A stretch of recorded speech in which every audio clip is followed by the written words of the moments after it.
Okay, hi Zadar. Happy to be here today. Um, let's start talking about internal tech communities. My name is Sofia, and let's start with a small introduction about myself. I live and work in Cyprus. Many people today told me that Cyprus is pretty far from here, which is basically true. I work for Exness, the company I will tell a bit more later. My primary areas of experience are community management and internal communications and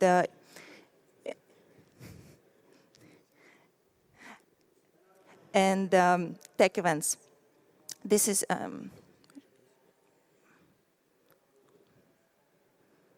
okay.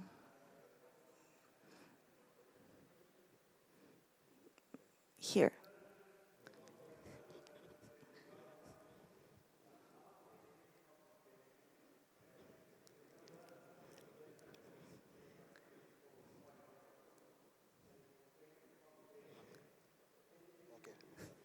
Okay.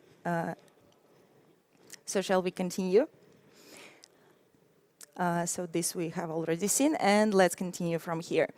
Just as I said, my primary areas of expertise are community management and building, internal communications, employer branding, and tech events.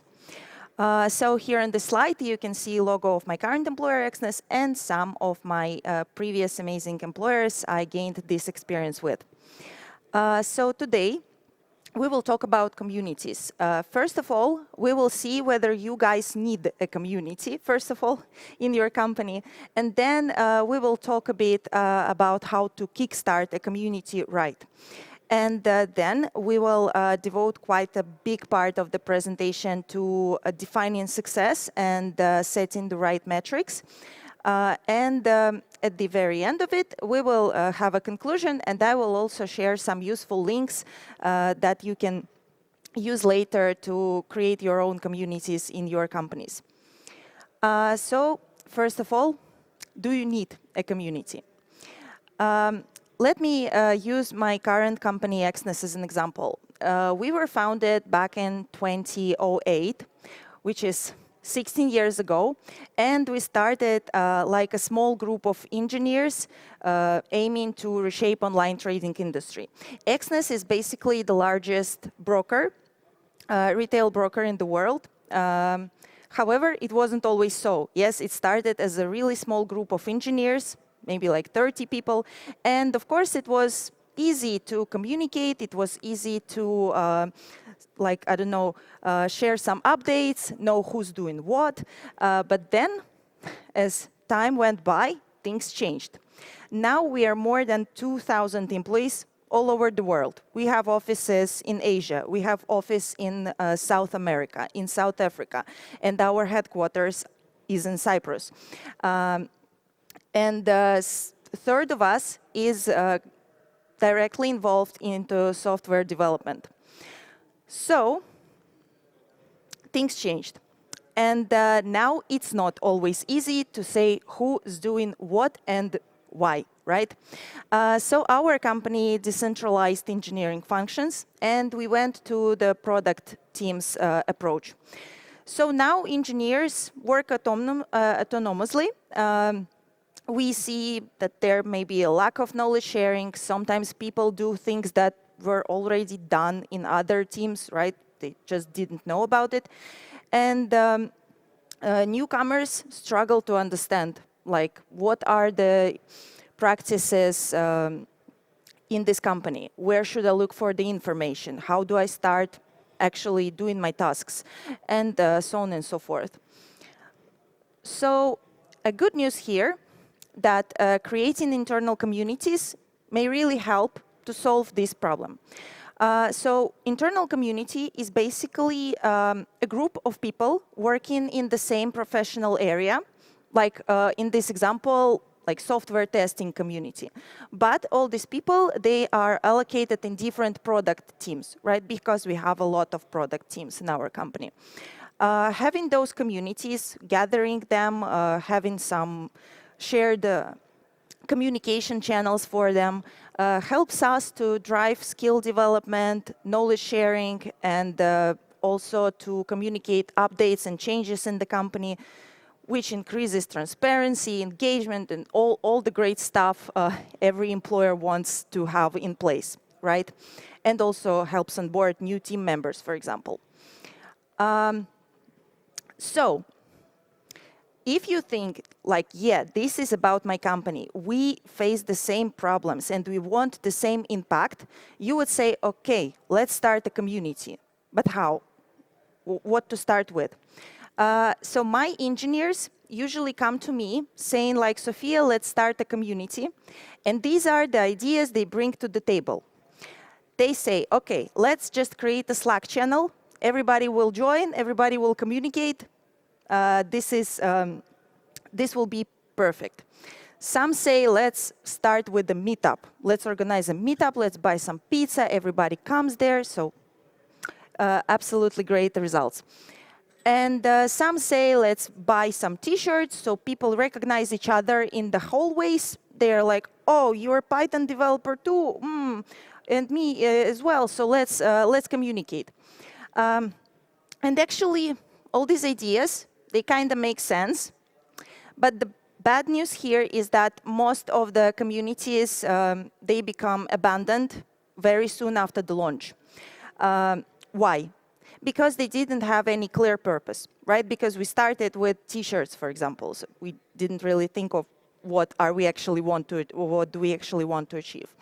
Also, they lack a plan for the future, events and content. So you organized one meetup, right? But what should happen next? What should happen in a month or in a year? So you usually don't think about it in the very beginning. And this is what leads to the low engagement and low activity of the community members, because nothing is just happening in the community. So I would like to share my own experience today of how to kickstart a community right if you wish to have one in your company. Maybe even more than one. Maybe you want to have several communities. So first thing you need is the leader. There is no engineering community without a leader who is actually an engineer. And basically, this person should be visible in your company and known for their professional skills. Moreover, this person should be proactive and motivated, because the task of the leader is not only some organizational tasks, right? This is also about inspiring people, about driving the conversation, keep things going, and involving people into community. So the third thing here is that this is not necessarily a manager. This person doesn't have to have any formal titles like team leader or head of something. This is more about leadership skill this person has than about some official titles. And the point I truly love is that this person should have helpers. Because if our leader doesn't have helpers, it usually ends up with the leader being having low motivation or maybe overwhelmed with some other job tasks, have no time to manage the community anymore. And this is exactly the situation where helpers should help, yes? So it's always nice to have them. What we're doing next is we are using a tool which is called Community Canvas. Original Community Canvas was created back in 2017 by the Swiss community enthusiast and his team. I will later share this presentation so you will be able to have a look at and check all the links. So basically, Community Canvas, the original one, is for some open communities, like volunteers, like some non-charitable organizations. So to use in our company, we adapted it, so we took only the points that we feel like we need. Yes, so we got rid of everything unnecessary. However, you may use our framework, like adapted one, or may have a look at the original one and see what works for you. So we sit down together with future community leaders, and we look through the 30 questions that help us to form a kind of a raw community strategy for the future. All the questions, I will share them with you later so you can have a look. However, just to give you an overview, some of the questions are like, for example, why does our company need this community? What tasks do people solve in this community together? What traditions will this community have? So these are questions about purpose, about shared experience, and some questions about structure, like who is doing what in this community. What I also share with my future community leaders is so-called community growth stages. Because some people expect everything to happen super quick, right? I mean, we all sometimes do. But community should be nurtured during a very long time till you finally may say like, okay, now it works perfectly. In the first month, what we basically do, we are just choosing name for the community. We are creating some Slack channel, maybe a knowledge base in the Confluence about our community. So we are doing some preparations. And at the end of this month, we are making a meetup. So we gather everybody and say like, okay, now we have the community and you may join it. During next half a year, what we're doing is we keep growing the community. We collect and analyze feedback. We see what works, what doesn't, what people like, what would they like to see in the future. We are also thinking we keep attracting people to the community, right? We promote it internally and also introduce some new formats for the meetups, maybe some roundtables, etc. And at the end of this stage, we are having a so-called health check with developer relations manager, who is me in my company. So I'm doing these health checks for my internal communities every half a year. I will tell a bit more details about the health check later. So stay tuned. And next half a year, this is exactly the stage where we as a company start investing some money into this community, right? So this is the stage where we provide some unique custom merchandise, where we start organizing some open meetups, for example, for people outside of a company. And also we provide opportunity to maybe invite external speakers, even paid ones. So this is, why does it happen so late, right? Why not from the very beginning? This is because, yes, communities, they born and they die. We do our best to keep them going, but only when we see that community is being stable for half of a year, we may say like, okay, now as a company, we are ready to invest in this activity. We see that it truly works. We are moving to the third part of this presentation, and I decided to devote so much time on measuring success. Why? Because this is the question that most of my engineers struggle the most with. Because everybody talks about metrics, like how do we, what metrics do we use, how should we calculate engagement of our participants, and so on and so forth. So what I ask my future community leaders to start with is not to start with the metrics themselves, but to start with defining success. Like, what would we like to see our community look like in a year, for example? Like, what is the success we can envision right now? What tasks we expect members to solve together? What will company get from this community in a year, for example? And of course, we also discuss why does the company need this community at all? And only then we can start thinking about metrics. So here on this slide is example of a metric. People come to me and say like, okay, Sofia, we need to have 100 community members by the end of the year, because we need a big community. Big community is cool, right? Isn't it? So unfortunately, this is example of a bad metric. But we can take it and we can work on it. Imagine we have 120 software testing engineers, like QA engineers in our company. And what we want to achieve with our community is that we want to communicate updates to the majority of them, right? So this is where we can use this number to set a metric, like to say, okay, we need at least 80% of them in our QA community channel, and we need to ensure that they actually read these messages, right? We need to see how many people read the message. And this is where we can say, like, okay, we are hitting the goal, we are achieving it. Here on this slide, you can see other examples of the metrics you can use. However, pick wisely, because each metric you use should be directly connected to your goal, right? So to the goal you set for your community in the very beginning. I won't I'm not going to spend a lot of time to discuss each metric, okay? You will be able to have a look at them later and Google those which you find interesting.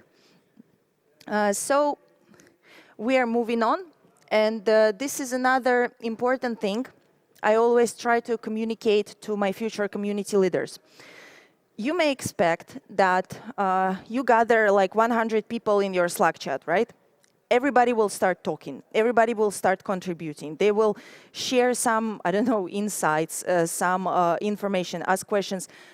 Unfortunately, and this is not only from my own experience, this is also was proven by the research, and you can have a look at the links I provided about the 1% rule and participation inequality, which this research basically says that only 1% of people in online communities are so-called heavy contributors. These are people who contribute daily, right? 9% are people who contribute from time to time, yes? And 90% are just lurkers, people who just read and do nothing. They keep silent. They keep being silent, right? So as a community leader, do not expect all of your audience to start contributing heavily from the very first date, right? You always have to keep a content in store for the days when your contributors are not so active. And as a leader, you should keep the conversation going to keep people involved. As an example, in our community, we have more than 600 people directly involved in tech. But as we see at the end of the year, just around 60 of them presented a talk or published an article in our Medium blog, for example, in a year. So, which means basically that they are intermittent contributors. And just as promised, about community health check. So what am I actually doing for a health check? Every 6 months, we sit down with the community leader, and we are looking at metrics, of course. Maybe we can change them. Maybe we can rethink something. We also see what goals have been achieved and what didn't go so well. And we are making sure that community has a proper plan for the future events and the content, just as said earlier. Thinking of some new formats, some new incentives for the participants. And also, this is a nice opportunity for me to talk to a leader and see how motivated they are. Are they still motivated? Maybe they need help. Maybe they need. Maybe we need to pick a new leader, right? Maybe they are burning out. So let's move to the conclusion. And to conclude this presentation, I would like just to sum up everything that I said about kickstarting the community.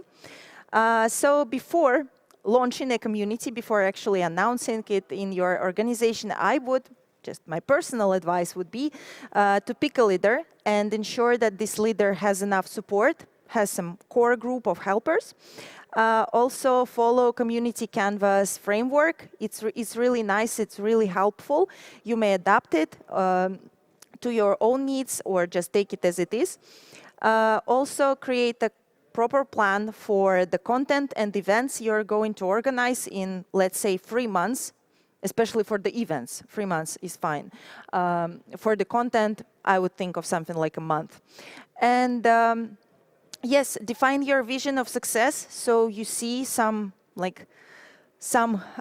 you have some guiding light in front of you, and pick the right metrics to see whether you're reaching your goal. And the last but not the least, talk to someone from the human resources department so they can allocate resources for pizza and t-shirts. Because yes, there's no community without t-shirts. So thank you so much. Thank you for your attention and for joining me today. In case you have any further questions, you can find me on Exness stand on the expo, or you can contact me in LinkedIn. And there's also a QR code which will help you to download this presentation and all the useful materials I mentioned. Thank you very much. That's it from my side.